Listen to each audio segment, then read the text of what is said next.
आइए तो स्टार्ट करते हैं अपना पहला chapter, the Indian contract act 1872। One of the very very easiest chapter. कोई डिफिकल्ट नहीं है, बस लैंग्वेज थोड़ी सी है जो कि हम आसान करने वाले हैं आपके लिए। आइए देखते हैं। अब हमको यहाँ पढ़ना है नेचर वगैरह कॉन्ट्रैक्ट का। इसमें बात किया गया है ओवरव्यू, पहले कॉन्ट्रैक्ट बारे में बता रहा है।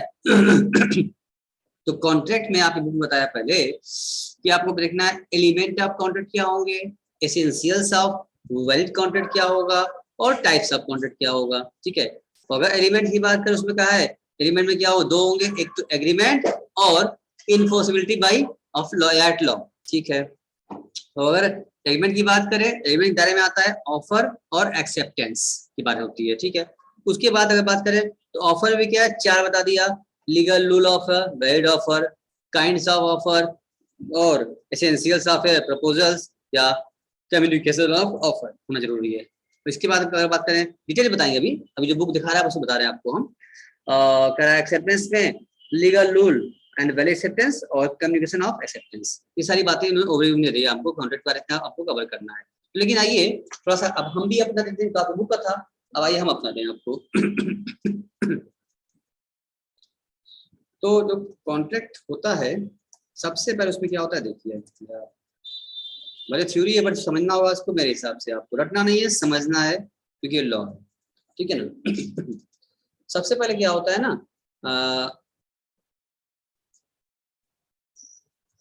ये होता है ऑफर। ठीक है, ऑफर के पीछे भी कुछ और होता है। ठीक है ना, ऑफर फिर भी कोई किसी को ऑफर देता है, ठीक है, तो उसके पीछे भी कुछ और भी होता है, उसको बोलते हैं invite to offer.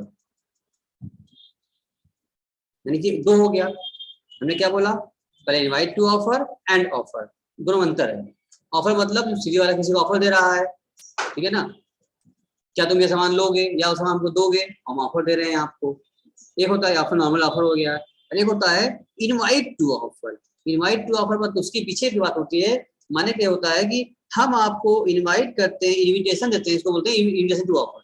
Invite to offer बोलो, इन्विटेशन टू ऑफर बोलो, देखिए तो हम आपको इन्विटेशन देते हैं कि आप हमको ऑफर करिए, इस बात का हम आपको इन्विटेशन दे रहे हैं। ये क्या होगा, ये कैसे होगा, बिल्कुल होगा। जैसे आप देखिए हमारी क्लासेस ज्वाइन किया, क्या हम आपके घर गए थे ऑफर देने कि ऐसी तो हमसे पढ़ोगी, हमसे पढ़ लो, हम तुम्हारे घर गए थे आयुष्मान, हमसे पढ़ लो, गए थे, हम शिवम घर गए थे, हम इंस्टा घर गए थे, हम आप लोग जानते भी नहीं थे। ठीक है ना, हमने क्या रखा है, हर जगह अथवा कहीं कहीं हमने क्या रखा, अपना ऐड लगा रखा है, क्लासेस चल रही लगी हुई है, आप कहीं भी सर्च किए होंगे तो हमारे बारे में आपने देखा होगा।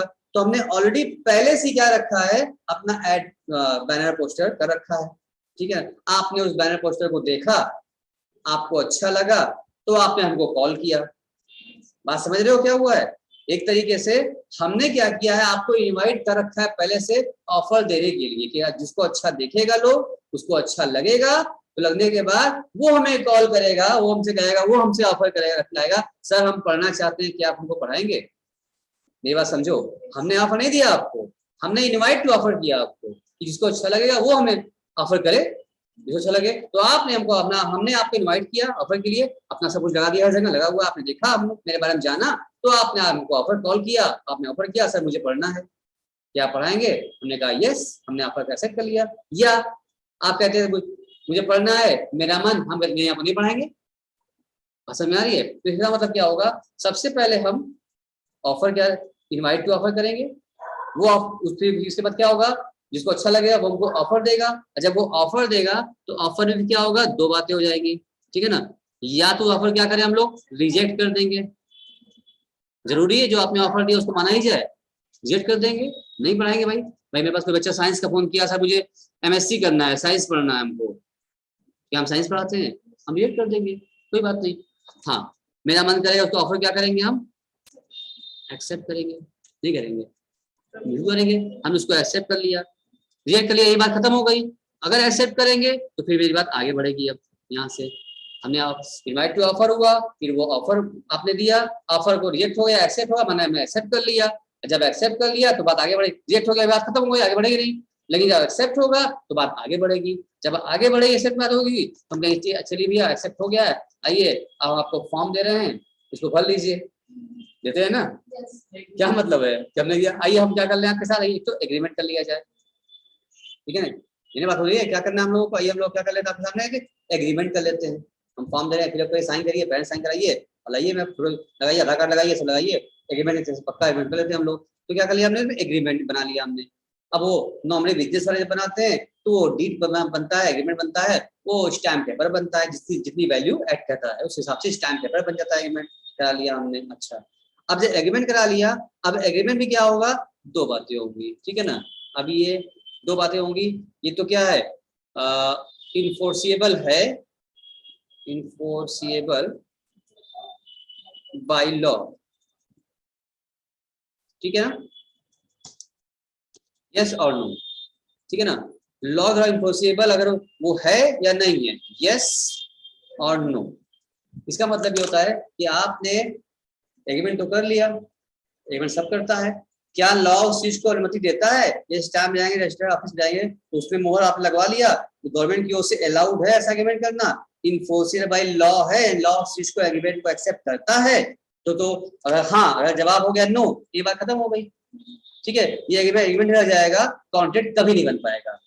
समझ में आ रही है, इसका मतलब ये एक वैलिड कॉन्ट्रैक्ट तभी होगा जब क्या हो, उसमें इनवाइट टू ऑफर हो और ऑफर हो, फिर उसमें एक्सेप्टेंस हो, एग्रीमेंट हो और प्लस एग्रीमेंट प्लस क्या हो, हाँ प्लस लॉ, इनफोर्सिबल बाय लॉ हो, मानना जाता हो, तभी क्या बन जाएगा, ये बनेगा आपका कॉन्ट्रैक्ट, तभी क्या बने, इसको बोलेंगे वैलिड कॉन्ट्रैक्ट। ये सिस्टम होता है, इस तरह से तभी माना जाएगा वैलिड कॉन्ट्रैक्ट बनेगा, अदरवाइज कॉन्ट्रैक्ट नहीं बन पाएगा। क्या बोला हमने, एग्रीमेंट प्लस इनफोर्सिबल बाय लॉ हो गया, आपने ऑफर दिया ठीक है, हमने एक्सेप्ट कर लिया, ये भी ठीक है, आपने एग्रीमेंट भी हो गया, ये भी ठीक है, लेकिन अभी तक ये कॉन्ट्रैक्ट नहीं बनेगा जब तक कि लॉ द्वारा इनफोर्सिबल ना हो जाए। ये क्या होता है, इसे मान लो हमने आयुष्मान से कहा, आयुष्मान हम तुमको 1 लोग की फोटो दिखा रहे हैं, जाओ उसको तुम जान से मार दो, तुमको 5 लाख रुपए देंगे, क्या तुम मेरा काम करोगे। ऑफर दिया हमने इनको, ये क्या बोलेंगे, हाँ सर हम एक्सेप्ट कर देंगे, आप 5 लाख रुपए देंगे तो हम किसी की जान ले लेंगे, ठीक है। हमने इनको सुपारी दे दिया, ये क्या है, कॉन्ट्रैक्ट किलर है, ये क्या है, कॉन्ट्रैक्ट, नाम सुनिए कॉन्ट्रैक्ट किलर है, हमने कॉन्ट्रैक्ट दे दिया, तो क्या ये कॉन्ट्रैक्ट हमारा वैलिड होगा, हमने भाई हम मालूम चला भाई ये कॉन्ट्रैक्ट क्लियर है, इनवाइट टू ऑफर आया, हमने इनको ऑफर किया भाई मेरे भी आप किसी को मारोगे, हम तुमको क्या 5 लाख रुपए देंगे, ये एक्सेप्ट कर लिए, हमने कहा लिख के दे दो हमको, एग्रीमेंट कर लेते हैं, ये लिख भी दिया, एग्रीमेंट भी हो गया, क्या लॉ के द्वारा इनफोर्सिबल होगा, लॉ कभी ऐसी चीजों को अलाउ करता है नहीं, तो ये एग्रीमेंट हो जाएगा, लेकिन ये कॉन्ट्रैक्ट कभी, वैलिड कॉन्ट्रैक्ट कभी नहीं बन पाएगा, वही से वापस बैक हो जाएगा, खत्म हो जाएगा, क्योंकि इसीलिए कभी भी कोर्ट में जाएंगे आगे बढ़ाने के लिए, वहीं क्या माना जाएगा, इनवैलिड माना जाएगा, इनवैलिड माना जाएगा, ठीक है ना।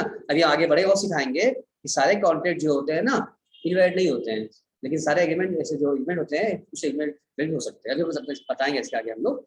यहाँ तक बात समझ में आई, समझ में आई कि हमको कैसे करना है, सीक्वेंस से चले हैं हम लोग, पहले इनवाइट टू ऑफर होगा, फिर ऑफर होगा, फिर उसका अगर रिजेक्ट हो गया एक्सेप्ट होगा, अगर रिजेक्ट होगा खत्म, अगर एक्सेप्ट हो गया तो आगे बढ़े उससे एग्रीमेंट होगा, एग्रीमेंट के बाद भी क्या होगा, वो प्लस क्या होगा, लॉ द्वारा इनफोर्सिबल होना चाहिए, रजिस्टर होना चाहिए, तब तो क्या बन जाएगा वो मान्यता, लॉ द्वारा मान्यता हो उसकी, ऐसे एग्रीमेंट किया आपने जो लॉ द्वारा मान्यता है, आपने फॉर्म भरा है, मैंने कहा ठीक है आइए हमारा आपका हुआ एग्रीमेंट, 6 मंथ्स हम आपको क्लास देंगे, इतनी फीस लेंगे, लिख के हमने दे दिया, तो आपने साइन करिए, उसने गवर्नमेंट से मोहर मंगवा दिया आपने, लॉ हो गया, स्टैम्प पे लिख दिया हमने, तो क्या वैलिड है, बिल्कुल वैलिड है, पढ़ना पढ़ाना क्या है, वैलिड है, गवर्नमेंट कभी नहीं करेंगे, सब तमाम दुनिया में कॉन्ट्रैक्ट हो रहे हैं इस तरीके से, ठीक है। लेकिन जो इनवैलिड हो जाएगी बना लो, हटा दे उसको, क्या नाम है तुम्हारा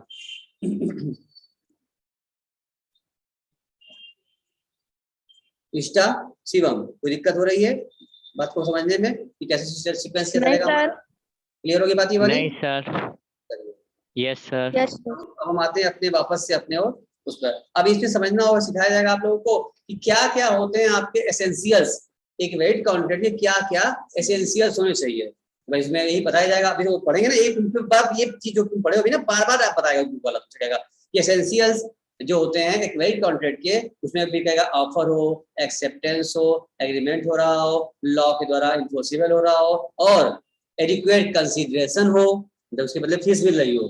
यहाँ क्या मतलब होता है, एडिक्वेट जब एग्रीमेंट होगा उसमें लिखा जाएगा ना, इसमें किस उसकी बात लिखी जाएगी, टाइम की बात लिखी जाएगी, वो एडिक्वेट होना चाहिए हमारा आपका। भाई आयुष्मान हमसे आया और उसमें हमने इन्वाइट किया रखा था, देखा आयुष्मान आया हमसे पूछा सर आप क्लास लेंगे, आप पढ़ाएंगे, हमने कहा हम पढ़ाएंगे, एक्सेप्ट कर लिया हमने इनकी बात को। ठीक है, आपकी फाउंडेशन तैयारी करा देते हैं आपको अच्छे से हम लोग। हमने कहा ठीक है ये फॉर्म भरे, एग्रीमेंट कर लेते हैं। लिखा पढ़ी हुआ हमारे बीच में एग्रीमेंट हुआ, हमने उसमें फीस लिख दिया कि 5 लाख रुपए, 6 महीने पढ़ाएंगे, 5 लाख रुपए लेंगे आपसे। क्या हो गया, क्या कराई में हो जाएगा, क्यों? क्योंकि भाई देखो हम 6 महीने क्लास लेंगे तो क्या 5 लाख लेंगे? क्या एक एडिक्वेट कंसिडरेशन है? जो फीस मिल रही है, जो प्रतिफल मिल रहा है हमको, क्या एडिक्वेट है? क्या और कोई 5 लाख रुपए लेता है? क्या हम ही लेंगे अकेले? हाँ, अगर सारे लोग सभी लोग 5 लाख ले रहे होते तो हम भी मांग रहे होते, अलग बात है। तो इसको क्या बोलते हैं, एडिक्वेट कंसिडर हो गया है। यानी कि अगर हमने लिख भी लिया, हमने एग्रीमेंट भी हो गया, 5 लाख पर साइन भी हो गया, तो भी आगे जाके क्या हो जाएगा, ये खत्म हो काट दिया जाएगा। क्योंकि क्या आपका इसमें आपका वैलिड कॉन्ट्रैक्ट के एसेंशियल्स ब्रेक हो गए आपके। 6 महीने पढ़ाने 5 लाख रुपए गलत है, ये वैलिड नहीं होगा, इनवैलिड माना जाएगा आपका। एडिक्वेट नहीं, इनएडिक्वेट कंसीडर हो जाएगा, कंसीडरेशन खत्म हो जाएगा, ये वैलिड नहीं माना गया। अच्छा मान लेते हैं एग्रीमेंट में लिखा गया सर हम 6 महीने क्लास लेंगे, आपको 5 रुपए फीस देंगे, ठीक है ना, एक बार पर लिख के साइन हो गया हम लोग का, क्या वैलिड है? क्यों? सब कुछ सही है, इनवाइट टू ऑफर भी है, ऑफर भी है, एक्सेप्ट भी है, एग्रीमेंट भी है, 5 पे लिखा भी है, क्या होगा? इसका मतलब क्या है कि 6 महीने तक हम पढ़ाएंगे, आपको 5 रुपए फीस देगा हम खाली। इसका मतलब क्या है, ये भी क्या कंसीडरेशन जो दे रहे हैं, ये भी क्या इनएडिक्वेट है। यानी कहने का मतलब कम हो तो भी गलत, ज्यादा बहुत है तो भी गलत, एक मीडियम रेंज हो सकता है, जो रेंज चल रहा हो। भाई मार्केट जो फीस चल रही है उसी में से 150 हजार ऊपर ही चलता है, कोई दिक्कत नहीं है, उसी के रेंज में हो 1000 2000 सबका ऊपर नीचे रहता है। लेकिन इतना अंतर कर देंगे आप, बोले इनएडिक्वेट, ये हमारी ओर से क्या हो जाएगा खत्म, ये आपकी ओर से खत्म, आप काट देंगे, हम काट देंगे वाला। बात समझ में आ रहे हैं, एडिक्वेट किसको बोलते हैं? तो ये सब क्या है, हमारे एसेंशियल्स है एक वैलिड कॉन्ट्रैक्ट के। आपका कॉन्ट्रैक्ट तभी वैलिड होगा जब सारे इतने सारे एसेंशियल्स होंगे और सब क्या हो, वैलिड हो तरीके से हो। बहुत सारी बातें भी करना है हम लोगों को, 1 बाय 1 हम लोग करेंगे आपसे, कोई दिक्कत? चल तो ये ले चलते हैं आपको बुक फिर आके। इसके बाद अभी फिर आपको अपना नोट्स भी देंगे हम इसमें। हम लॉ की जो लैंग्वेज दी हुई है, आपकी बुक की लैंग्वेज बहुत डिफिकल्ट लैंग्वेज है, जल्दी इसमें समझ में आता नहीं है, अपना बना भी रहे हैं। इसको थोड़ा बताने के बाद अभी हम आपको अपना खुद का जो हमने लिखा हुआ है, मेरा नोट्स, मेरा हैंड रिटन है, वो हम देंगे आपको। उसमें जैसे बोल चाल रहे हैं ना, बातचीत कर रहे हैं, बोल चाल की भाषा में हमने लिखा है, एकदम इजी लैंग्वेज में, एक लाइन समझ में आपको आएगा, पॉइंट पॉइंट पॉइंट का लिखा हमने, वो कभी दे देंगे आपको। इसके बाद पहले बुक समझा रहे हैं अभी, क्योंकि आपका बुक अच्छे से आया है, कितना पैसा लगा आपका, तो ये शुरू कर दे पहले हम, आपको ना लगे कि मेरे बुक से पढ़ा रहे हैं। अब देखो यहाँ पर आ गया, अब सेक्शन वाइज बात कर रहा है, कर दो। अभी कह रहा है the term contract is defined, पूछा ना what is contract, section 2H में बताया गया है, Indian contract act 1872 as an agreement enforceable by law. देखा अभी हमने ये तो डायरेक्ट कह दिया, हमने क्या किया है, बेसिकली बताया आपको, एकदम स्टार्टिंग पॉइंट्स बताया, ऑफर के पहले का ही बता दिया हमने आपको, इनवाइट टू ऑफर, इससे बातें बार बार आएगी बात में, क्योंकि सीक्वेंस में बुक में नहीं दिया रहता है, इसलिए बच्चे समझ नहीं पाते हैं ये हो क्या रहा है, कभी कुछ कभी कुछ। एक लय हमने बना दिया आपका कि सिस्टम दे दिया ना कि यहाँ से शुरुआत होगा कॉन्ट्रैक्ट का और वहां तक ऐसे जाएगा। तो आप सब सीख लिया आपने, ऐसा एग्रीमेंट जो क्या हो जाए, इनफोर्सिबल बाय लॉ हो, वही क्या रहेगा आपका कॉन्ट्रैक्ट बन जाएगा, ठीक है ना। मतलब contract consist of essential element जरूरी है, ठीक है, एन एग्रीमेंट एंड, वही बात दो बार रिपीट कर दिया, बात समझ आ रही ना। एक एग्रीमेंट होना चाहिए आपके अंदर, और एग्रीमेंट ऐसा एग्रीमेंट हो जो कि इन्फोर्सिबल बाय लॉ हो, तभी क्या बनेगा, कॉन्ट्रैक्ट बनेगा आपका। चलिए अब एग्रीमेंट क्या होता है देखते हैं। The term agreement given in section 2 ही बताया गया, और कहा गया of the act define as every promise and every set of promise, एक प्रॉमिस या कई प्रॉमिसों का गुच्छा, बहुत ढेर प्रॉमिस किया आपने, forming the consideration of for each other, प्रतिफल के बदले में किया गया, वादा किया गया, प्रॉमिस किया गया, वही क्या बनता है, कहता है एग्रीमेंट कहा जाता है। To have an insight into the definition of agreement, we need to understand promise, ठीक है। अब promise क्या है सर, बताया गया आपको, सेक्शन 2B में कहा गया है कि define promise as when the person whom the proposal is made signifies assent thereto, the proposal is said to be accepted, proposal when accepted become a promise। हमने आपको ऑफर दिया, आपने उसको एक्सेप्ट किया, आप करोगे कि हाँ मैं करूंगा, आप प्रॉमिस करें, इसका मतलब ना यहाँ आप करेंगे, एक बात मेरी बात माने हैं आप। फिर the following points agree from the above definition. क्या मिला हमको? व्हेन द पर्सन्स हूम, क्या बोला है? When the persons whom the proposal में जिसको प्रपोज किया गया है, फिर सिग्निफाइज द एसेंट, अपना एसेंट दे रहा है आपको प्रपोजल का, मेरे को किया जा रहा है, उसके बाद उसको प्रपोजल को एक्सेप्ट करेगा वो, and then accepted proposal becomes promise. जो जिस प्रपोजल को आपने एक्सेप्ट किया है, हाँ एक्सेप्ट कर लिया, हाँ मैं करूंगा, ऐसा आपने प्रॉमिस कर लिया, आप करेंगे, अब इसको आप फॉलो करेंगे आप। thus we can say that the agreement is the result of the proposal। सबसे पहले प्रपोज करना ही पड़ेगा आपको, ठीक है ना? प्रपोज किया with the one party to the other party and that the other party gives acceptance thereto the course of mutual consent। अपन समझेंगे, एक ने दूसरे को ऑफर दिया, दूसरे ने उसको एक्सेप्ट कर लिया, दूसरे कैसे बातचीत हो गई, एक्सेप्ट हो गया, तो क्या बन गया? बन गया, ठीक है। इसका मतलब कह सकते हैं कि एग्रीमेंट क्या होता है? प्रपोजल प्लस यानी ऑफर प्लस एक्सेप्टेंस। याद करो, अभी सिखाया हमने आपको पीछे, हमने पहले क्या बोला था? ऑफर होगा, अगर रिजेक्ट हो गया बात खत्म, आगे नहीं बढ़ना है। अगर वो ऑफर क्या हो गया? एक्सेप्ट बन गया, तो क्या बन जाएगा? एग्रीमेंट। यही एग्रीमेंट क्या हो जाए? प्लस, इसको समझ दो, हमने बताया फॉर्मूला इस तरीके से आपको, आपका ऑफर हुआ है, ऑफर एक्सेप्ट हो गया, तो क्या बन गया? एग्रीमेंट हो गया, बना लीजिए, और उसमें भी प्लस कर दीजिए, इनफोर्सेबल बाय लॉ, तो कॉन्ट्रैक्ट बन गया। यही इसका सीक्वेंस है। चलो आगे बढ़ जाओ। ये जानते क्या होता है? An agreement enforceable by law, an agreement to become contract must give right to legal obligation which means that duly enforceable by law. Legal right मिलना चाहिए वहां पर, कोई उसमें मनाही ना हो काम करने, गलत काम ना हो जो कि लॉ मना करता हो। Thus from the above, तो बन गया contract equal to acceptance proposal agreement plus enforceable by law. ये बताया हमने आपको, कोई नई चीज नहीं बता रहा है, ये बात समझ में चुके हैं आप लोग। चलिए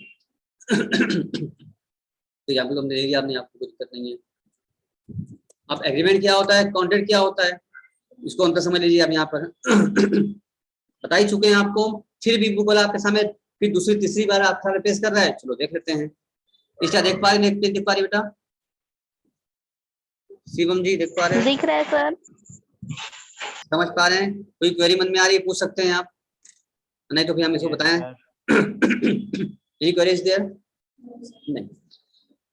शिवम जी क्वेरीज देयर? इस्ता ji queries there? No sir. चलिए तो इसका मीनिंग एग्रीमेंट का, every promise and every set of promise, वही लिखा था, दोबारा छाप रहा है। Forming the consideration for each other, यानी ऑफर प्लस एक्सेप्टेंस का क्या बनेगा? हमारा एग्रीमेंट बन जाएगा। और एग्रीमेंट प्लस क्या हो जाए? प्लस लॉ ऑफ एग्रीमेंट, क्या बन जाएगा आपका? वही कॉन्ट्रैक्ट बन जाता है। पहला मीनिंग यही आप समझ में आ गया। दूसरा scope, it is an wider term including both legal and social agreement, it is used in the narrow sense with the specification and the contract is only legally enforceable agreement होता है। भाई देखो, आपने अपने लाइफ में हर काम का लो offer कर रहा है, एग्रीमेंट कर रहा है, काम आगे बढ़ रहा है, ये हर एक थोड़ी जा रहा है इस टाइम जो भी करना है, बोलना है, करना है, लिख के दो, इस टाइम पे करो साइन, ऐसा थोड़ी हो रहा है, ठीक है ना? तो जहाँ जरूरत है, जहाँ लगता है डाउट है, वहां पे डिस्प्यूट होने वाला है, वहां पे क्या करते हैं? लिखा पढ़ी का करना पड़ता है। बाकी चीजें लोग नॉर्मली कॉन्टेक्ट कर लेते हैं। अब हमें कहीं जाना है, मान लो हमको यहाँ से इलाहाबाद जाना है, हमें गाड़ी बुक करना है, उससे बात करेंगे ना, बुकिंग करेंगे ना। बुकिंग क्या है, कब कितना लोग, क्या टाइम लोगे, कब जाना है, हमारा उसके बीच में क्या होगा? एक एग्रीमेंट होगा? नहीं होगा। भाई इतना पैसा लेंगे, इतने में जाना है, इतने में जाना है, एग्रीमेंट हो गया हमारा। भाई 2,000 ले, 4,000, 5,000 जो भी एग्रीमेंट लिया गाड़ी वाले ने, किया एग्रीमेंट कर लिया हमसे, बुकिंग कर लिया हमने, तो क्या कहेंगे? चलो कोर्ट पे चलो, इस टाइम पेपर खरीदो, लिख के साइन करो, हम भी साइन करें, ऐसा करते हैं क्या हम लोग? नहीं। मैं जहाँ जरूरत वही करते हैं सेंस में, लेकिन जरूरी है करना एग्रीमेंट, तभी एग्रीमेंट बना जाएगा। नेचर क्या है? बहुत ध्यान से, सबसे मेन लाइन यही नेचर आपका, ये कई बार पूछा भी जाता है आपसे। All agreement are not contract, बहुत ध्यान सुनो। और फिर लिखा है ऑल कॉन्ट्रैक्ट आर एग्रीमेंट। कैसे बता पाओगी? क्या बोल दिया? सबसे बड़ी बात बोला इसने, छोटी लाइन में बड़ी बात बोल दिया। ये कहा है all agreement are not contract, सारे के सारे एग्रीमेंट कॉन्ट्रैक्ट नहीं होते हैं। क्या ऐसी बात है? कॉन्ट्रैक्ट सब, अरे ऑफर भी होगा, एक्सेप्टेंस भी होगा, एग्रीमेंट भी हो जाएगा, ठीक है ना? बहुत सारे ऐसे होते हैं, एग्रीमेंट हो चुके हैं, लेकिन जो लॉ के द्वारा इन्फोर्सेबल होगा वही कॉन्ट्रैक्ट बनेगा, और जो लॉ के द्वारा इन्फोर्सेबल नहीं होगा वो कॉन्ट्रैक्ट नहीं बनेगा। इसे कह सकते हैं कि all agreement are not contract, कि जो होगा इन्फोर्सेबल वही बन पाएगा, सब तो बनेगा नहीं। लेकिन यहाँ पर ऑल कॉन्ट्रैक्ट आर एग्रीमेंट्स, क्यों? क्योंकि कॉन्ट्रैक्ट बन गया, इसका मतलब कि लॉ के द्वारा इन्फोर्सेबल होगा तभी कॉन्ट्रैक्ट बना। अब जब कॉन्ट्रैक्ट बना है उसका फॉर्मूला क्या होता है? Agreement plus enforceable law. इसका मतलब बिना एग्रीमेंट के तो कॉन्ट्रैक्ट बना नहीं होगा, एग्रीमेंट तो हुआ ही होगा और लॉ के द्वारा इन्फोर्सेबल भी हुआ होगा, तभी कॉन्ट्रैक्ट बन पाया, अदरवाइज कॉन्ट्रैक्ट बन ही नहीं पाता। बात समझे ना? इसका मतलब कह सकते हैं कि ऑल कॉन्ट्रैक्ट, जितने भी कॉन्ट्रैक्ट है उसमें एग्रीमेंट है। लेकिन सारे एग्रीमेंट कॉन्ट्रैक्ट नहीं है, ये याद रखना। फिर रिपीट कर रहे हैं, सारे कॉन्ट्रैक्ट जो हैं एग्रीमेंट हैं, क्योंकि एग्रीमेंट हो गए गुजर के ये कॉन्ट्रैक्ट बना है, लेकिन सारे एग्रीमेंट कॉन्ट्रैक्ट नहीं है, क्योंकि नहीं होते, नहीं बन पाएगा। ये बात इष्टा क्लियर हुई? Yes sir. चलिए अब आपके सामने आ रहा है essentials of a valid contract. ये हमको बता रहे थे आपको अभी ना कि उसकी क्या क्या एसेंशियल्स हैं वैलिड कॉन्ट्रैक्ट के। उन्होंने कहा पहला एग्रीमेंट होना जो बहुत जरूरी है आपको। अच्छा दोनों बताया देखो as given section 10 Indian contract act 1872 में and not given by section 10 but are also considered essential, यानी कि ऐसे हैं जो 6 तो दिए हुए हैं आपके एसेंशियल्स कॉन्ट्रैक्ट एक्ट में 1872 में, लेकिन कुछ ऐसे हैं जो कि आपके एक्ट में दिए नहीं है लेकिन फिर भी क्या है वो एसेंशियल्स हैं, माने जाते हैं। ठीक है जैसे एग्रीमेंट, बिना एग्रीमेंट के क्या होगा आपका कॉन्ट्रैक्ट बनेगा नहीं, तो उसका एसेंशियल एलिमेंट बना कॉन्ट्रैक्ट है। फ्री कंसेंट, फ्री कंसेंट क्या होता है भाई, हर एक आदमी फ्री कंसेंट है, समझ में आ रहा है। अब किसी ने किसी को ऑफर दिया है, अगर वो भी फ्री है, सामने वाला फ्री है। हमने अगर कुछ आयुष्मान को ऑफर दिया है, आयुष्मान को ये तुम करना चाहोगे, तो उसका मन है, हाँ कहेगा या ना कहेगा, एक्सेप्ट करेगा रिजेक्ट करेगा, कोई जबरदस्ती तो है नहीं कि जो हम कहें आपको मानना ही पड़े। तो जबरदस्ती वाला करेंगे तो कॉन्ट्रैक्ट लीगल वैलिड नहीं माना जाएगा।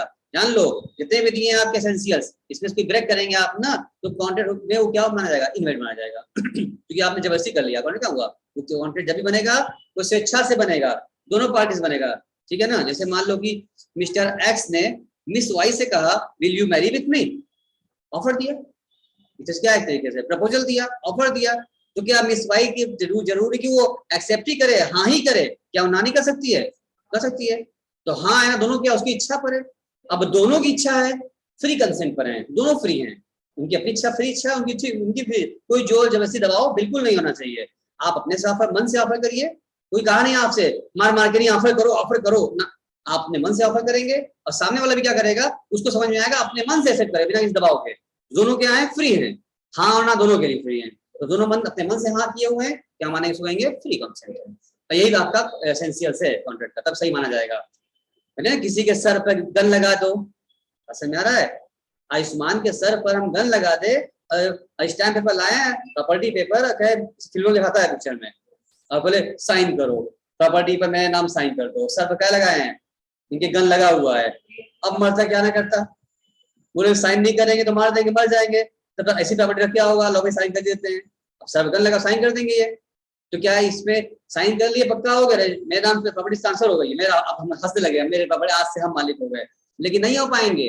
बाद में जाके ये केस कर देंगे मेरे ऊपर, सर हमारे सर पे गन रख के रखवाया गया था, इसलिए हम क्या किए, मेरा फ्री कंसेंट नहीं था, मेरा मन नहीं था, हमको जबरदस्ती किया कराया गया, तो हम तो कर दिए, तो बाद में जाके क्या हो जाएगा, ये इनवैलिड हो जाएगा। अभी आप सिखाएंगे, अभी आएगा वाइडेबल और वाइड कॉन्ट्रैक्ट, बहुत चीजें सामने आने वाली हैं, एक एक बताएंगे, क्वेश्चन सब टाइप्स में भी आने वाले हैं, सब एग्जांपल एक समझाएंगे, अच्छे समझ में आएगा। फिर यार मन को ध्यान चलो कि कंटेंट होने के लिए फ्री कंसेंट होना बहुत जरूरी है। तीसरा है कॉम्पिटेंसी ऑफ द पार्टी, ये कम से मतलब क्या होना चाहिए भाई, देखो जो कॉन्टेक्ट कर रहा है उसके लिए लीगल एज बताई गई है उसकी, क्या छोटा बच्चा कॉन्टेक्ट कर सकता है, कॉम्पिटेंस है नहीं है, जो नाबालिग है माइनर है क्या कॉन्टेक्ट कर पाएंगे, जो पागल है कॉन्टेक्ट कर पाएंगे, बोलो। चलो इसी बात पर मैं एक बात याद आ गई, इसी बात पर कुछ बात करना चाहते हैं आपसे, थोड़ा सा आइए मेरे पास, वोट पाइए मेरे साथ, कुछ हम आपको जानना चाहते हैं। जरा बताइए, जैसे मान लिया कि मिस्टर एक्स है, तो क्या है उनकी एज जो है वो अभी 12 साल की है, तो बताइए क्या कॉन्टेक्ट कर पाएंगे, क्या कंप्लेंस है, पार्टी है ये। अच्छा इसमें एक्स और वाई दो पार्टी हैं, इन्होंने इनको ऑफर दिया है, इन्होंने इनको एक्सेप्ट कर लिया है, एग्रीमेंट हो जा रहा है, ठीक है ना, और उसके बाद लॉ से भी हो गया, लेकिन बाद में मालूम चला कि एक्स की एज जो है 25 साल की थी और वाई की एज 16 साल थी, बताओ क्या कॉन्ट्रैक्ट वैलिड है, क्यों, क्योंकि क्या ये कॉन्ट्रैक्ट के लायक है ही नहीं, कब होंगे, जब इनकी एज क्या हो जाएगी, 18 साल हो जाएगी, 18 साल यही बताया गया आप लोगों को, इससे नीचे आप कॉन्ट्रैक्ट कर नहीं सकते हैं, आप कम्युनिस्ट पार्टी है ही नहीं, आप इसका हमारे कॉन्ट्रैक्ट क्या हो जाएगा, ये एसेंशियल्स में आते हैं, ये वैलिड नहीं रहेगा, इनवैलिड हो जाएगा, सब कुछ होकर भी क्या हो जाएगा, ऑफर एक्सेप्टेंस सब होता रहेगा, एग्रीमेंट सब रहेगा, लेकिन क्या हो जाएगा, इनवैलिड हो जाएगा, वैलिड कॉन्ट्रैक्ट नहीं माना जाएगा ये, क्योंकि पार्टी कमिटेड नहीं है। अच्छा एक बात बताओ, आगे बताइए हमको आप, एक मिस्टर डब्लू है जो कि क्या है, मेंटल केस चल रहा है, ये पागल हो गए हैं, ठीक है ना, अब इनका दिमाग अपने काम में नहीं है, ये मेंटल केस में चले गए हैं, मेंटल हो गए हैं, ठीक है। अब इन्होंने कोई कॉन्ट्रैक्ट कर लिया है, पूरा एक्सेप्टेंस ऑफर सब सब हो गया है, साइन हो गया है, क्या ये कॉन्ट्रैक्ट वैलिड है? नहीं। क्योंकि क्या है, ये कंपनीज है नहीं कॉन्ट्रैक्ट करने की, तो पागल है। एक पागल आदमी द्वारा किया गया या मैड इंसान द्वारा किया कॉन्ट्रैक्ट क्या माना जाएगा? इनवैलिड। भले उसमें ऑफर हो, एक्सेप्टेंस हो, एग्रीमेंट हो, लॉग और इम्पोसिबल भी हो जाए, तब भी क्या हो जाएगा आगे जाके? ये इनवैलिड हो जाएगा कॉन्ट्रैक्ट, वैलिड नहीं रहेगा, क्योंकि वो पागल है ना भाई, पागल क्या समझ डिसीजन लेगा। एक और बताइए हमको आप, आपसे सबसे मजे की बात, मान लिया मिस्टर आयुष्मान है, ठीक है ना, मेरे सामने बैठे हैं मिस्टर आयुष्मान जी, ठीक है ना। अब आयुष्मान जी क्या हुआ कि अप्रैल में ठीक ठाक थे, शुरू से ठीक ठाक थे, ये अप्रैल महीने में ठीक ठाक थे, आराम से बढ़िया से चल रहे थे, ठीक है। मई जून की गर्मी पड़ी, ठीक है ना, इस मई जून की गर्मी में बहुत तेज धूप लगी इनको, ठीक है ना। इनका क्या हुआ, इनका सर में दर्द हो गया, इतनी तेज धूप लगा, इनका क्या हो गया, ये मेंटल हो गए, ये पागल हो गए, क्योंकि बहुत तेज धूप लगी ना, ये पागल, इस केस में क्या हो गया, ये मेंटल में हो गए, पागल चले गए, ठीक है ना। और जाकर के ये मेंटल हॉस्पिटल में एडमिट भी हो गए, ठीक है ना। और ये 2 महीना वहां रहे, मई जून 2 महीना रहे, जुलाई मान लो 3 महीना वहां रहे, अगस्त में वापस फिर से अपने घर आए, और फिर बारिश हुई, ये पानी पड़ा इनके सर पर, अब इनका ठीक ठाक हो गया, ठीक है। फिर अगस्त सितंबर और तुम्हारा केस बन रहा है, केस बन रहा है आपका, जैसे क्वेश्चन आता है एग्जाम में, अगस्त सितंबर अक्टूबर ये 3 महीने तक ये ठीक ठाक रहे, एकदम अच्छे से स्थिति में रहे, अपना बिजनेस किए, पढ़ाई किए, सब कुछ किए, हर काम अच्छे से कर रहे हैं, ठीक हो गए थे, ठीक है ना। उसके बाद नवंबर आया, नवंबर में दिवाली आई, दिवाली पर इनके पड़ोसी ने बहुत बड़ा सा बम बजाया, झटका लग गया इनको, फिर पागल हो गए, ठीक है ना। नवंबर में इनको दिमाग में झटका लगा, जोर पड़ा, ये फिर पागल हो गए, फिर कहाँ पहुंच गए, फिर ये मेंटल हॉस्पिटल पहुंच गए, ठीक है ना। और उसके बाद ये क्या हो गए, नवंबर दिसंबर और जनवरी वहां तक रहे, 3 महीना फिर रहे, फरवरी में वापस आ गए, फरवरी मार्च ये फिर ठीक ठाक रहे, आराम से चला, 10 साल इनका बीता, अप्रैल टू मार्च, इस तरीके से साल बीता है इनका, आयुष्मान जी का। बुरा नहीं मानना बेटा ना, अपने को ले लें, ठीक है ना। चलो अब आपके क्वेश्चन ये बनता है कि अब ये आयुष्मान जी जो रह रहा के क्या हो जाते हैं, रह रह के इनका हिल जाता है थोड़ा सा, इनका टेम्परेचर रह के डिस्टर्ब हो जाते हैं, मेंटल हो जाते हैं, तो अब आप बताइए इनके द्वारा किया गया कॉन्ट्रैक्ट वैलिड होगा कि वैलिड नहीं होगा? पूरे साल में कभी भी कॉन्ट्रैक्ट करेंगे तो इनके साल कभी भी किया कॉन्ट्रैक्ट इनका वैलिड माना जाएगा, या जब जब ये सही थे तब तक का समय किया है कॉन्ट्रैक्ट वैलिड माना जाएगा, और जब जब ये पागल हो गए थे तब तक का किया कॉन्ट्रैक्ट इनवैलिड माना जाएगा? ऐसा कुछ होगा या क्या होगा, आप बताइए सोच के, शिवम जी आप बताइए क्या कहते हैं आप? या पूरे साल में जिन्होंने जितने भी कॉन्ट्रैक्ट अप्रैल टू मार्च जितने भी इन्होंने कॉन्ट्रैक्ट किए होंगे यहाँ से अप्रैल टू मार्च तक में, सब क्या हो जाएंगे, इनवैलिड हो जाएंगे? बोलिए क्या कहते हैं शिवम जी, सुन पाए, देख पा रहे, देख पा रहे हैं? हाँ सर। जवाब दीजिए भाई, क्या कहते हैं आप? हम 3 ऑप्शन दिया, यस सर। हमने ऑप्शन दिया आपको भाई, अप्रैल टू मार्च तक का सफर तय किया हमने आपको, इधर क्या हो जाते हैं बीच बीच में, ये मेंटल हो जाते हैं, जाके ये पांडेपुरम में जमा हो जाते हैं, वहां पर है ना बड़ा हॉस्पिटल, फिर ठीक होकर चले जाते हैं, 2-3 महीने ठीक रहते हैं, फिर पागल फिर चले जाते हैं।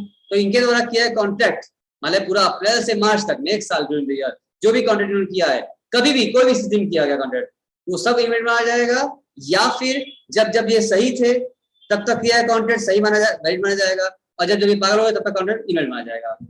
कौन सा माना जाएगा, आप क्या कहते हैं?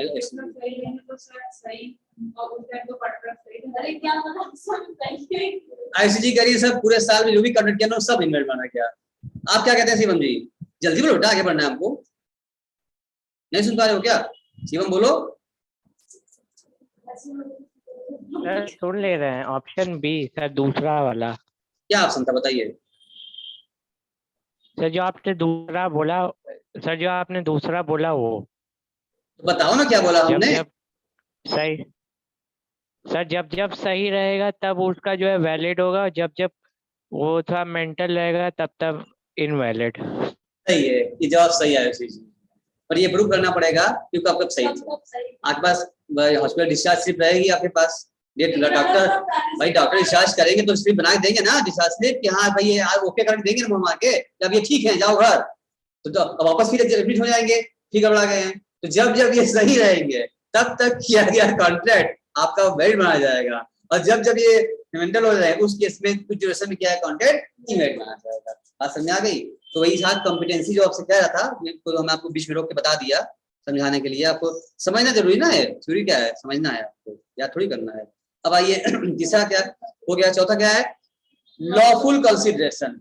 चौथा आपके सामने आ रहा है, ये क्या है सर? अभी बताया हमने आपको, जो भी कॉन्ट्रैक्ट आप कर रहे हैं, जो आपने दिया है कंसिडरेशन मतलब प्रतिफल, उसके बदले में जो दे रहे हैं, पैसा दे रहे हैं या सर्विस दे रहे हैं, तो एक जेन्युइन होना चाहिए आपका। ऐसा ना हो जाए कि यहाँ पर 20,000 रुपए काम हो रहा है, उसके लिए आप 5 लाख मांग रहे हैं या 5 रुपए दे रहे हैं, ऐसा नहीं होना चाहिए। एक जेन्युइन होना चाहिए, थोड़ा बहुत ऊपर हो लेकिन लॉफुल होना चाहिए। तो भाई बात समझ में आ रही है? अगर आप कहते हैं कि अभी जो इसी में एक केस तो हुआ था, इस वाले केस में एक केस हुआ था, एक कंज्यूमर ने केस किया था, शायद कोई प्लेयर था, आपने न्यूज देखा होगा, तो कोई प्लेयर था बड़े होटल में, वो मतलब ठहरा हुआ था, उसने 2 बनाना मंगाया अपने रूम में। अभी का है। कुछ केस था, आपने देखा होगा, जो भी दो बनाना मंगाया उन्होंने, अपने रूम से फोन किया, होटल बड़े होटल में थे 5 स्टार, 2 बनाना मंगाया, बनाना सर्विस मिल गया उनको, और जब नीचे बिल की बारी आई तो 2 बनाना का 6,500 या 8,000 करीब चार्ज किया गया था। तो 2 बनाना का 8,000 रुपए चार्ज किया गया था। कुछ नहीं लगा कि 2 बनाना का 8,000 रुपए, तो एक बहुत बड़ा होटल था, बहुत बड़ी सर्विस थी, एकदम ए ग्रेड वाला रिसोर्ट टाइप का था, उन्होंने चार्ज लगा दिया। तो क्या उसने केस कर दिया कि हमने 2 बनाना मंगाया, तो उसने बिल दिया था ना, अब उनके पास बिल था, उसमें केस कर दिया उन्होंने कि भाई देखिए हमने 2 बनाना मंगाया है, 2 बनाना का 8,000 बिल लग दिया गया है। तो क्या ये कंसिडरेशन जो लिया जा रहा है आपको 8,000 रुपए 2 बनाना का, क्या ये लॉफुल है? क्या 2 बनाना 8,000 रुपए का होगा? सिचुएशन प्लेस को सब ध्यान रखते हुए बात कर रहे हैं, है ना, जिस लोकेशन पर हैं आप, तो उस पे कोर्ट में फैसला आ गया कि भाई ये क्या हो गया, ये गलत है, उसको मुआवजा देना पड़ा, वापस बताना पड़ा, जो भी है कोई प्लेयर कुछ था, आप न्यूज देखा हो। इसका मतलब कहने का सेंस यही है कि आपको जो भी आप कंटेंट बना रहे हैं, कर रहे हैं, बिलिंग सब कर रहे हैं, वो क्या होना चाहिए? लॉफुल। कहीं लॉ कभी ना कहे भाई बहुत गलत कर दिया आपने, तो ऐसा नहीं होना चाहिए। लॉ मतलब वही जो सबके लिए जनहित में जारी है, जो सबके लिए मान्य होता है, वो माना जाता है, वो भी लीगल है। अब लीगल ऑब्जेक्ट क्या होना चाहिए? जो आप जो कॉन्ट्रैक्ट कर रहे हैं उस कॉन्ट्रैक्ट का ऑब्जेक्ट एक लीगल होना चाहिए। भाई किसी को मारने पीटने का नहीं होना चाहिए कॉन्ट्रैक्ट। एलसी हमें तुमको दें, अगर हमें एलसी उठो और इसमें 2 एक स्लैब लगाओ, 500 रुपए देंगे, बोलो मानती हो, एक्सेप्ट करती हो? बोले हाँ सर दीजिए 500 रुपए, इसको 200 रुपए लगा देंगे हम। नहीं, तो ये कॉन्ट्रैक्ट हो क्या हो जाएगा? ये ऑफर भी है, एक्सेप्टेंस भी है, सब हो रहा है, लेकिन क्या है ये? इसका लीगल ऑब्जेक्ट बिल्कुल भी नहीं है। लॉ कभी नहीं कहता आप किसी को मारिए पीटिए, किसी के सुपारी लीजिए आप। तो यहाँ पर जो भी आप जिस चीज का भी काम का आप कॉन्ट्रैक्ट कर रहे हैं, वो क्या होना चाहिए? हमेशा लॉफुल। अगला है not specially declared to be void. ऐसा कॉन्ट्रैक्ट हो not specially declared to be void as percent 24-30, इसको हम लोग पढ़ेंगे। ऐसा कॉन्ट्रैक्ट जो है स्पेशली जो हो जाए, अभी अंतर बताएंगे आपको वॉइड और वॉइडेबल में क्या होता है। ये जो कॉन्ट्रैक्ट जो शुरू से स्पेशली लिखा गया है कि भैया मना है किसी की जान लेना, किसी की हत्या करना मना है, और सबके लिए मना है, तो क्या वो कॉमन बात है या सबके लिए अलग अलग कहा जाएगा? अब आयुष्मान जी किसी गोली मार दिए, बाद में कहें कि सर ये बात तो हमें कोई किसने कहा नहीं था, हमें अगर किसी को मैसेज नहीं आया था, मेरे पास कोई लेटर नहीं आया था लोगों की गोली मारना मना होता है, हमसे कोई नहीं कहा था पर्सनली, तो भैया आपसे पर्सनली नहीं कहने आया जाएगा कोई। जो स्पेशली वर्ड है सबके लिए है, वो है। आप कहीं को नहीं पता था, इसी एक आप बच नहीं पाएंगे आप। तो जो है सबके लिए बराबर है, आपसे पर्सनल कहा जाए तो सबके लिए। जो स्पेसिफिक वर्ड है मना है वो आप करेंगे, क्या माना जाएगा? इसका मतलब जो स्पेसिफिक ना हो आपको वो करिएगा। अब आइए बात करते हैं जो नॉट गिवन बाय सेक्शन 10, जो सेक्शन 10 में दिया नहीं दिया गया है, लेकिन वो भी क्या है? ऑल्सो कंसिडर्ड एसेंशियल माना जाता है। 2 पार्टी में कॉन्ट्रैक्ट किसे करोगे? अकेले कर लोगे? कम से कम 2 होनी चाहिए पार्टी, या अकेले आदमी कॉन्ट्रैक्ट कर लेगा? खुद से कर लेगा, अपने आप से कर लेगा? तो कम से 2 पार्टी होनी चाहिए। इंटेंशन टू क्रिएट, लीगली तो बात इसमें कवर हो जा रही है। लीगल ऑब्जेक्ट हमने क्या ना, लीगल ऑब्जेक्ट उसी को एक्सप्रेस कर दिया उन्होंने अलग से कि आपका इंटेंशन क्या हो, लीगल ऑब्जेक्ट हो, लीगल रिलेशनशिप बन रहा हो, और क्या हो तीसरा फुलफिलमेंट ऑफ लीगल फॉर्मेलिटी, ये उसी लीगल ऑब्जेक्ट के दायरे में समझवा एक तरीके से वही बातें कर रहा है। और चौथा क्या है? सर्टेनिटी ऑफ मीनिंग, और जो काम कर रहे हैं उसकी हम सर्टेनिटी होना चाहिए, क्या करना, कितना करना, कब करना, सब सर्टेन होना चाहिए। ऐसा नहीं है ना कि हम आपको आप कुछ हम पढ़ाएंगे, हम हाँ आपको पढ़ाएंगे तो पढ़ाएंगे, कब तक पढ़ाएंगे कुछ सर्टेन है ही नहीं। पढ़ा रहे हैं 2 साल 3 साल 4 साल पढ़ा रहे हैं, एक टाइम ड्यूरेशन होगा, एक सर्टेनिटी होगी, तो जब भी करेंगे एग्रीमेंट सर्टेनिटी बहुत जरूरी है।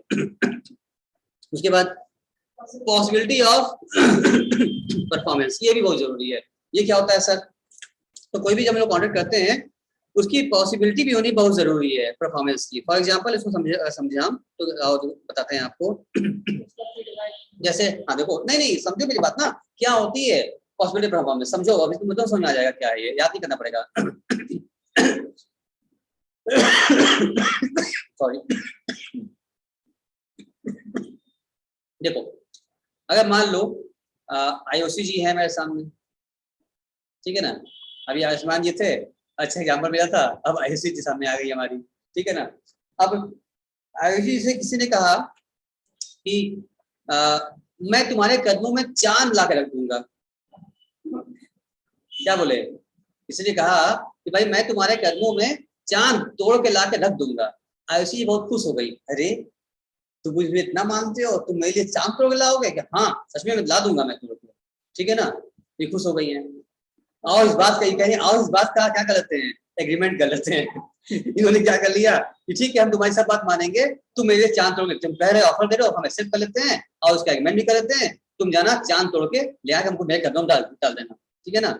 और इस बात पे उन्होंने क्या किया, ऑफर हुआ, एक्सेप्टेंस हुआ और एग्रीमेंट भी हो गया, इन्होंने साइन कर लिया दोनों लोगों ने, ठीक है ना, कर लिए, ठीक है ना। अब एग्रीमेंट भी हो गया, साइन भी हो, सब कुछ हो गया, ठीक है। अब तुम बताओ ये क्या कॉन्ट्रैक्ट जो बन रहा है वैलिड बनेगा? इस कॉन्ट्रैक्ट की पूरा होने की कितनी संभावना है? 1% भी नहीं। क्यों नहीं है? कोई भी आदमी चांद तोड़ के ला जा सकता है, बोलने लोग बोल देते हैं खुश करने के लिए, मैं तुम्हारे कदमों में चांद तोड़ दूंगा। अरे ला सकते हैं आप? इस काम की कोई पॉसिबिलिटी है? ऐसा जो काम, जिस बात का आप कॉन्ट्रैक्ट कर रहे हैं, देख लीजिए कि उस बात की, उस काम की पॉसिबिलिटी है कि नहीं है। वो आप ही द्वारा नहीं, किसी के द्वारा भी, बात आपकी नहीं है कि आप नहीं कर सकते हैं, वो कोई भी कर सकता है क्या? नहीं। उसकी पॉसिबिलिटी चेक कर ली जाती है कि जो आप कह रहे हैं वो कोई कर सकता है, आप कर सकते हो, नहीं कर सकते, कभी नहीं कर सकते हो। तो ऐसा काम आपने कॉन्ट्रैक्ट मत करिए तो किसकी पॉसिबिलिटी हो ही ना, कभी कर ही ना पाए, कभी कर पाएंगे बताइए? अब आयुष्मान कह रहे हैं आप एग्रीमेंट कॉन्ट्रैक्ट कर रहे हैं कि हम सर यहाँ उठेंगे, आके नीचे नहीं जाएंगे सर, हम छत पर जाएंगे और उड़ते उड़ते घर पहुंचेंगे, आज हम उड़ के जाएंगे सर, आइए बात कॉन्ट्रैक्ट कर लेते हैं। पॉसिबिलिटी है? पॉसिबल का है। तो ऐसी चीज का कॉन्ट्रैक्ट बिल्कुल ना हो जिसकी पॉसिबिलिटी ना हो। ये अच्छे समझ गई? यहाँ लिखा बड़ी कॉन्ट्रैक्ट करने लगी, आओ लिख के कॉन्ट्रैक्ट कर लेते हैं और बना लेते हैं। जो इनसे कहा था तुम आपके कदमों में चाल ले आएंगे, तुरंत भाग जाएगा, वो जान जाएगी। तो हम खाली बोले थे आपको मनाने के लिए, थोड़े ला सकते हैं हम आपके लिए। तो इसकी पॉसिबिलिटी बिल्कुल भी नहीं है। यानी कि इस तरह से कोई कॉन्ट्रैक्ट आदमी करता है जिसकी पॉसिबिलिटी ना हो, तो क्या मानेंगे उसको? आप लोग क्या कहेंगे, क्या बोलेंगे उसको आप लोग? आप बोलेंगे ये पॉसिबिलिटी ऑफ परफॉर्मेंस भी जरूरी है। अगर उसमें इस तरह कोई इम्पॉसिबिलिटी कॉन्ट्रैक्ट कर लिया आपने, तो कॉन्ट्रैक्ट आपका इनवैलिड माना जाएगा। ऐसा कॉन्ट्रैक्ट हो जिसकी काम पूरा होने की पॉसिबिलिटी हो, भले डिफिकल्ट